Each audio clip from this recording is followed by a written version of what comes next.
السلام علیکم ورحمۃ اللہ وبرکاتہ۔ صفوں کو پر کرنے کے لیے جو اپنے قدم کو آگے بڑھاتا ہے، اللہ تعالیٰ ہر قدم پہ اس کے نیکیاں لکھتے ہیں۔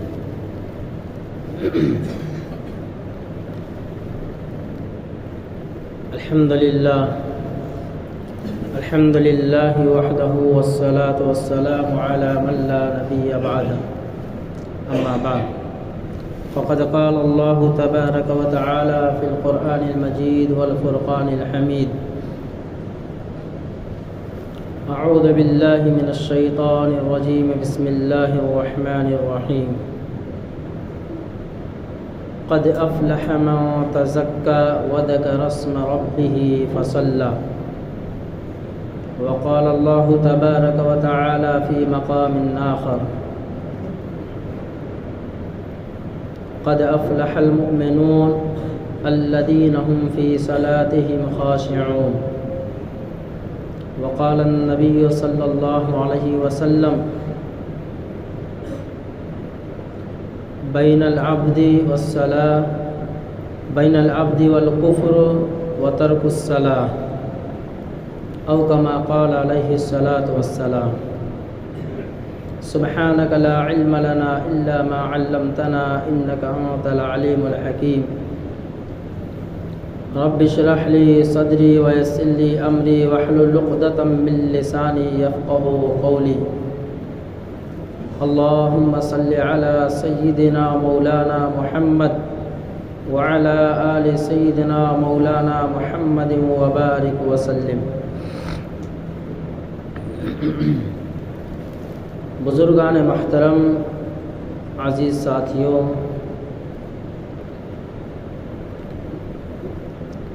دینی بھائیوں، اللہ تبارک و تعالیٰ کا کرم اور احسان ہے کہ اللہ رب العزت نے ہمیں اسلام اور ایمان کی دولت سے نوازا ہے۔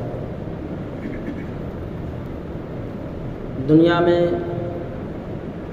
ہر انسان کے ساتھ کوئی نہ کوئی کام لگا ہوا ہے، اور ہر شخص اپنے کاروبار پہ، ڈگری والا اپنی ڈگری پہ، بزنس مین اپنے بزنس پہ، تاجر اپنی تجارت پہ فخر کرتا ہے۔ یہاں تک کہ ایک بھکاری بھی اپنے بھیک مانگنے پہ فخر کرتا ہے۔ ایک فقیر تھا، اس سے کسی نے پوچھا کہ تم بھیک کیوں مانگ رہے ہو؟ کسی فقیر سے ایک شخص نے پوچھا کہ تم بھیک کیوں مانگ رہے ہو؟ تو اس نے بڑے فخریہ انداز میں کہا کہ یہ ہمارے آباء و اجداد کا کیا ہوا عمل ہے، ہمارے باپ دادا بھیک مانگا کرتے تھے، اس لیے میں بھی بھیک مانگتا ہوں۔ مالدار کو اپنی مالداری پہ فخر ہے۔ حکومت اور اقتدار کے مالک کو حاکمیت پہ اور اس کے اقتدار پہ فخر ہے۔ ہر شخص اپنی زندگی کے کسی نہ کسی عمل کو اوپر فخر محسوس کرتا ہے، لیکن میرے عزیز ساتھیوں، مالداری پہ فخر کرنا یہ کامیابی کی علامت نہیں ہے۔ کرسیوں پہ، اقتدار پہ، حکومت پہ فخر کرنا یہ کامیابی کی علامت نہیں ہے۔ تجارت اور بزنس پہ اور ڈگریوں پہ فخر کرنا یہ کامیابی کی علامت نہیں ہے۔ اور یہ سب چیزیں فخر کی چیز بھی نہیں ہے۔ ان سب چیزوں پہ فخر کرنا گویا کہ اپنے آپ کو دھوکے میں ڈالنا ہے۔ پھر فخر کی چیز کیا ہے؟ فخر کی چیز یہ ہے کہ ہم مسلمان ہیں۔ فخر کرنے کی چیز یہ ہے کہ ہم ایمان والے ہیں۔ مسلمانوں کو تو اپنے اسلام پہ فخر ہے، ایمان والوں کو تو اپنے ایمان پہ، اپنی مومن ہونے پہ فخر ہونا چاہیے، اور اس سے بڑی چیز فخر کرنے کی یہ ہے کہ ہم اللہ رب العزت نے ہمیں نماز جیسا عظیم الشان عمل عطا فرمایا ہے۔ نماز یہ فخر کی چیز ہے۔ اللہ کے رسول صلی اللہ علیہ وسلم جب معراج میں گئے اور نماز جیسا عظیم الشان تحفہ لے کر کے آئے، صحابہ اکرام رضی اللہ تعالیٰ عنہم کے سامنے جب پیش کیا کہ اللہ تبارک و تعالیٰ نے مجھے عظیم تحفہ عطا فرمایا ہے اور یہ کہا کہ تم اپنی امت کو یہ تحفہ میری طرف سے پیش کر دینا، صحابہ نے کیا میرے محبوب صلی اللہ علیہ وسلم وہ عظیم تحفہ کیا ہے جس کو رب العالمین نے آپ کو عطا فرمایا ہے؟ کہا کہ میرے صحابہ وہ نماز ہے۔ صحابہ فخر کے مارے پھولے نہ سمائے اور کہا اے میرے محبوب صلی اللہ علیہ وسلم، ہمیں اس بات پہ فخر ہے کہ ہماری زندگی کے ہر مسائل کا حل ہمیں مل گیا اور وہ نماز ہے۔ نماز کے تعلق سے کچھ باتیں پچھلے جمعہ بھی ہمارے سامنے آئی تھی۔ ایمان کے بعد جو سب سے پہلی چیز مومن پہ فرض ہوتی ہے وہ نماز ہے۔ اس لیے اللہ تبارک تعالیٰ نے فرمایا کلام اللہ شریف میں شروع میں الف لام میم ذالک الکتاب لا ریب فیہ، یہ وہ کتاب ہے جس میں کسی قسم کے شک و شبے کی کوئی گنجائش ہی نہیں، ھدی للمتقین، متقیوں کے لیے ہدایت یافتہ ہے، الذین یؤمنون بالغیب ویقیمون الصلاۃ، متقی کون لوگ ہیں؟ جو غیب کی باتوں پہ ایمان رکھتے ہیں۔ اللہ کو ہم نے دیکھا نہیں، اللہ موجود ہے، یہ ہمارا ایمان اور ہمارا عقیدہ ہے۔ حضور نبی کریم صلی اللہ علیہ وسلم کو ہم نے دیکھا نہیں، سوالات انبیاء علیہ السلام کو ہم نے دیکھا نہیں، لیکن ہمارا ایمان اور عقیدہ ہے کہ سوالات کم و بیش انبیاء علیہ السلام کو اللہ تبارک تعالیٰ نے اس فانی دنیا میں مبعوث فرمایا۔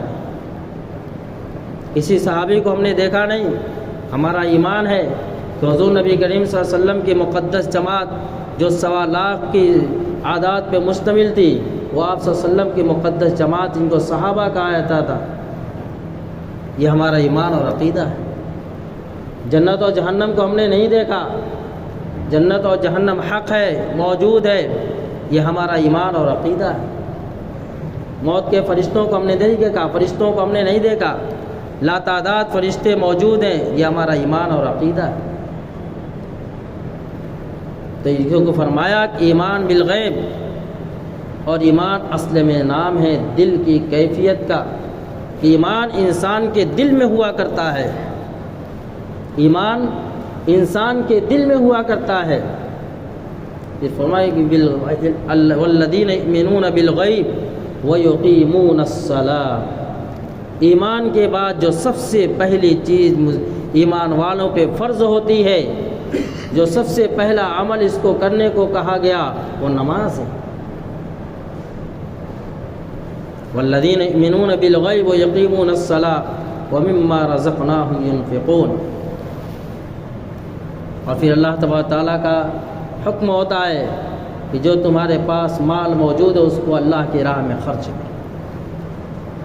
ایمان والوں کے 3 علامت بتلائی گئی کہ سب سے پہلی علامت یہ ہے کہ وہ غیب کی باتوں پہ ایمان رکھتا ہے، نجومی کی باتوں پہ نہیں، جو ہمارے ہاتھ کی لکیروں کو دیکھ کر کے ہمارے جو ہے ہسٹری بتلاتا ہے، یہ تو ان کے پاس جانے سے منع کیا گیا کہ کسی نجومی کے پاس مت جانا ورنہ تمہارا ایمان خطرے میں پڑ جائے گا، تم ایمان سے ہاتھ دھو بیٹھو گے، ہاتھ کی لکیروں کو دیکھ کر کے کوئی تمہاری زندگی کیوں نہیں بتلا سکتا ہے۔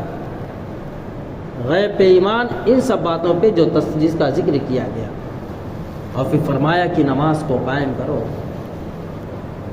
نماز کوئی معمولی چیز نہیں ہے، لیکن نماز کی اہمیت آج ہم مسلمانوں کے دلوں سے نکل چکی۔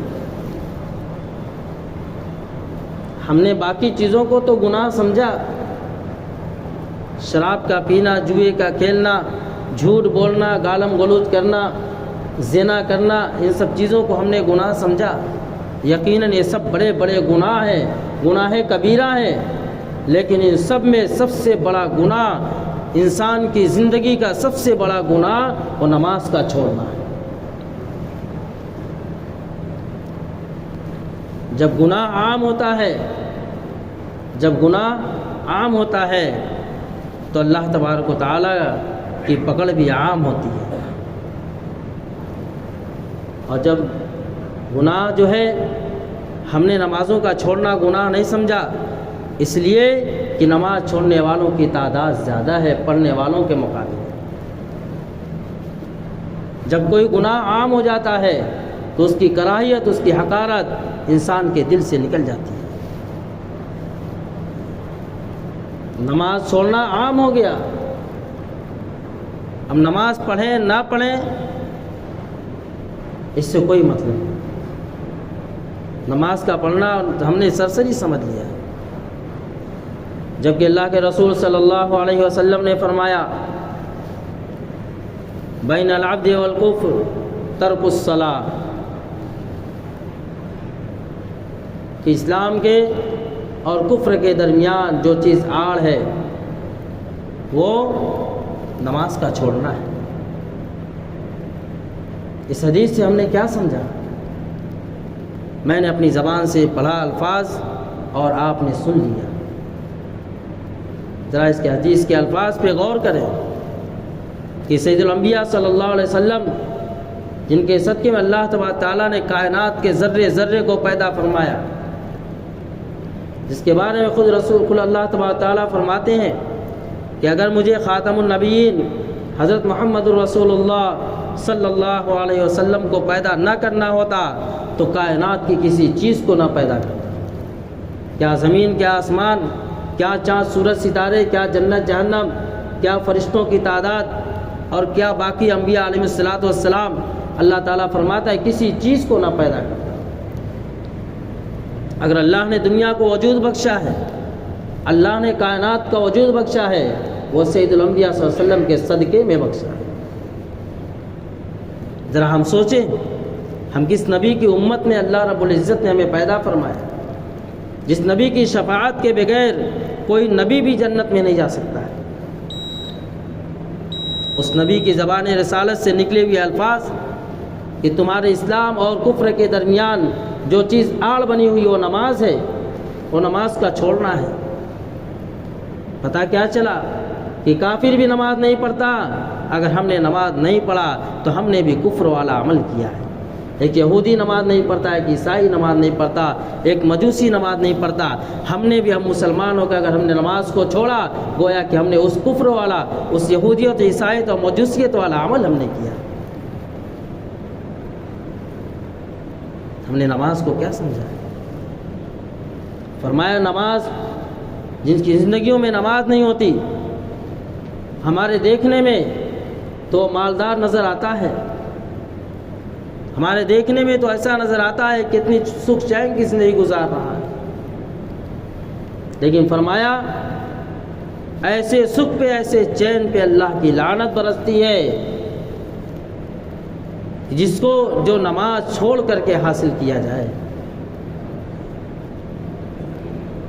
فرمایا کہ اگر محلے میں ایک بے نمازی ہوتا ہے، ایک شخص اگر بے نمازی، ایک مسلمان بے نمازی ہے، نماز کا چھوڑنے والا ہے، 40 گھروں پہ اس کی نحوست برستی ہے۔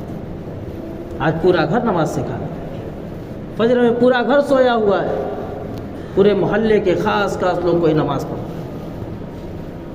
فرمایا مسلمان کامیاب اس وقت تھا جب ان کے گھروں سے تلاوت کی، قرآن کریم کی تلاوت کی آوازیں آیا کرتی، جب ان کے گھروں میں مصلے بچھا کرتے تھے، لوگ سجدوں سے اپنے مصلے، اپنے گھروں کو آباد کیا کرتے تھے، تو اسے مسلمانوں کے گھروں پہ اللہ کی رحمت برستی تھی، مسلمانوں کے محلے میں اللہ کی رحمت برستی تھی، معاشرہ پاکیزہ اور صاف ہوا کرتا تھا۔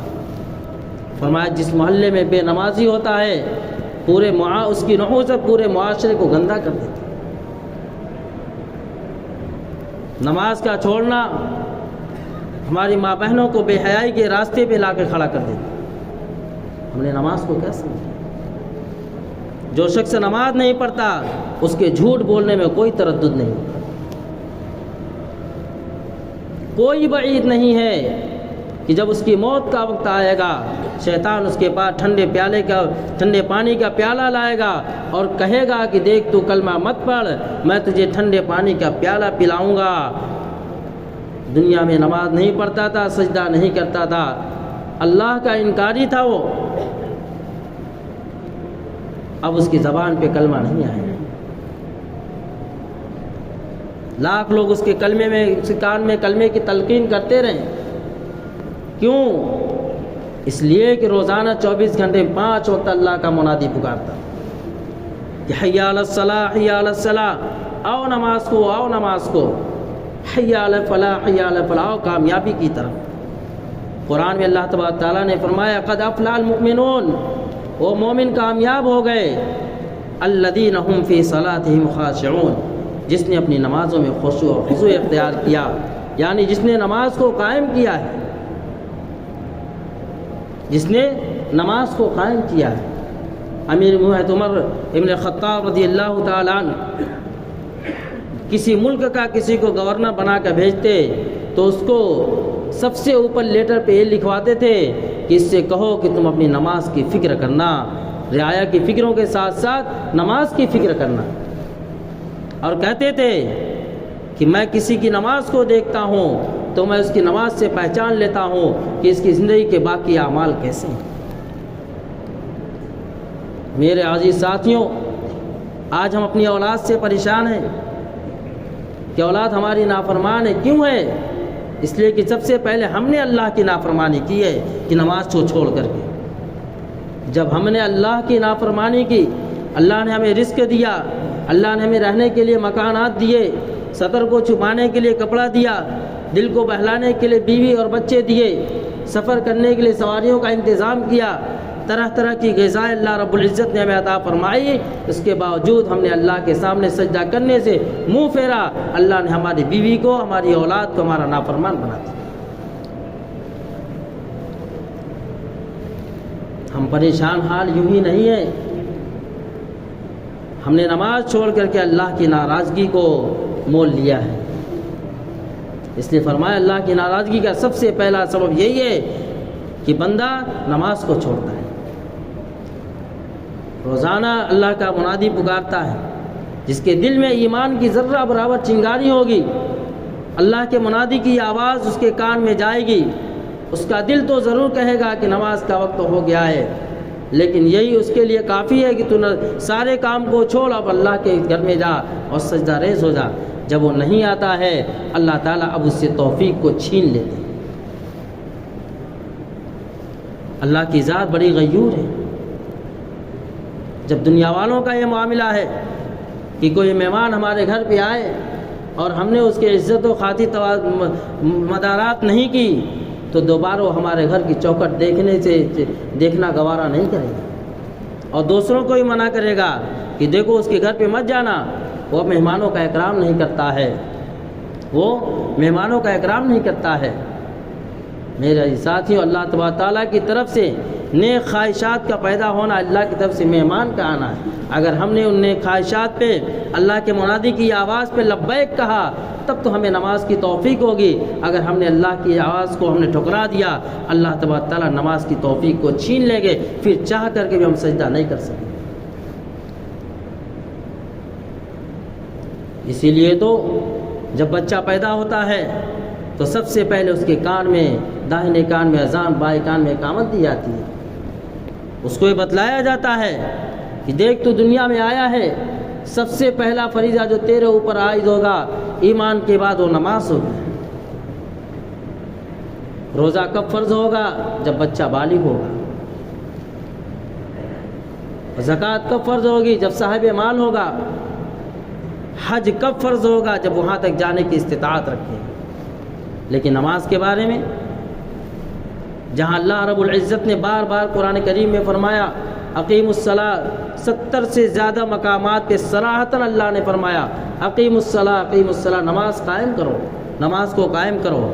اور رسول اللہ صلی اللہ علیہ وسلم نے فرمایا جب تمہارا بچہ 7 سال کا ہو جائے تو اس کی انگلی پکڑ کر کے باپ کو حکمائے کہ مسجد میں آئے اور اس کو لے کر کے اس کو بچپن سے نماز کا عادی بنائے. اور جب 10 سال کا ہو جائے رسول اللہ صلی اللہ علیہ وسلم نے فرمایا تنبیہ کے لیے کوڑا اپنے گھر میں لٹکائے رکھو کہ اپنے بچوں سے نماز کے بارے میں پوچھو، اس کے پوچھ گچھ کرو کہ بیٹا تو نے نماز پڑھی یا نہیں. پھر اسے وہ کوڑا دکھاؤ کہ نماز چھوڑنے کا وبال یہ ہے. نماز تو ابھی مکلف نہیں ہوا، شرعی احکامات کا مکمل مکلف نہیں ہوا ہے، ابھی اس کے اوپر نماز فرض نہیں ہوئی ہے، لیکن اس سے پہلے ہی کیوں نماز کی تاکید کی جا رہی ہے؟ اس لیے کہ اللہ کے رسول صلی اللہ علیہ وسلم جو فرمایا کہ اسلام اور کفر کے درمیان جو چیز آڑ ہے وہ نماز سے، اگر نماز چھوڑے گا تو کہیں بلوغت کے بعد نماز چھوڑنے پہ کفر میں داخل نہ ہو جائے. لیکن آج ہمارے نوجوانوں کا کیا حال ہے؟ کیا بوڑھے، کیا نوجوان، کیا مرد، کیا عورت نماز سے کوسوں دور ہیں. نہ ہم خود نماز پڑھتے ہیں اور نہ ہم اپنی اولاد کو نماز پڑھنے کو کہہ سکتے ہیں، جبکہ یہ کہا ہونا چاہیے کہ ہم نماز کا تذکرہ ہر کسی کے سامنے کریں، ہم ہر ایک کو نمازی بنانے کی فکر کریں، ہم ہر ایک کے بارے میں سوچیں کہ اللہ تبارک تعالیٰ جیسے مجھے اللہ اپنے گھر میں بلاتا ہے ایسے اسے بھی اللہ اپنے گھر کا عادی بنا دے. اس لیے میرے عزیز ساتھیوں، نماز کی اہمیت کو، اس کی عظمت کو اللہ سے مانگو، ورنہ مبادا وہ وقت دور نہیں کہ ہر شخص کو موت کا مزہ تو چکھنا ہے. ہر شخص کے سروں پہ موت کا فرشتہ متلا رہا ہے اور اللہ سے کہہ رہا ہے کب حکم ہو میں اس کی روح کب سے کروں. ایسے غفلت کے عالم میں اگر ہماری موت آ گئی تو ہم اپنے اللہ کو کیا منہ دکھائیں گے، رسول اللہ صلی اللہ علیہ وسلم کو کیا منہ دکھائیں گے؟ اس لیے فرمایا میدان محشر میں سب سے پہلے نماز کی پوچھ ہوگی. اور وہی کہے گا جب لوگ پوچھیں گے ما سلککم فی سقر، کہ جہنم میں کیوں پڑے ہوئے ہو، کیا بات ہے؟ وہ کہے گا لم نک من المصلین، ہم نماز نہیں پڑھتے تھے.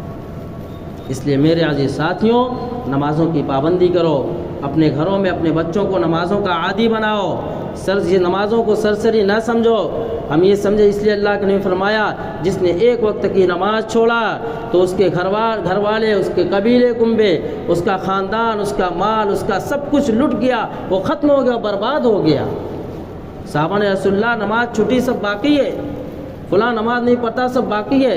کہا دنیا کی فانی زندگی کا سب باقی ہے، آخرت میں اللہ رب العزت نے جنت میں ایک نماز کے اوپر جو اس کے لیے اجر اور جو جگہ رکھی تھی وہ اس سے محروم کر دیا گیا. اللہ تبارک تعالیٰ ہمیں ان سب باتوں پہ عمل کی توفیق عطا فرمائے، ہر مسلمان کو 5 وقت نماز پابندی کے ساتھ پڑھنے کی توفیق عطا فرمائے.